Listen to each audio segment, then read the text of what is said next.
السلام علیکم، آپ دیکھ رہے ہیں کے نیوز چینل۔ خبر شامل کرتے ہیں ننکانہ صاحب سے۔ ہمارے بیورو چیف طاہر خان کی رپورٹ کے مطابق محکمہ اسکول ایجوکیشن حکومت پنجاب نے تعلیمی درجہ بندی کی سیمائی رپورٹ جاری کر دی، جس میں ننکانہ صاحب نے اپنی پوزیشن مزید بہتر کرتے ہوئے تیسرے نمبر سے دوسری پوزیشن حاصل کر لی۔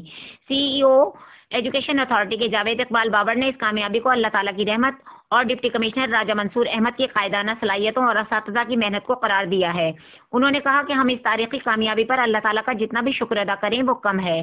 اس شاندار کامیابی پر ضلعی محکمہ تعلیم کے افسران، اہلکار اور سب سے زیادہ اساتذہ مبارکباد کے مستحق ہیں، جن کی کاوشوں سے یہ کچھ ممکن ہوا۔ انہوں نے کہا کہ ہماری بھرپور کوشش ہوگی کہ نہ صرف ان کامیابی کو برقرار رکھا جائے بلکہ مزید محنت کر کے پہلی پوزیشن حاصل کی جائے۔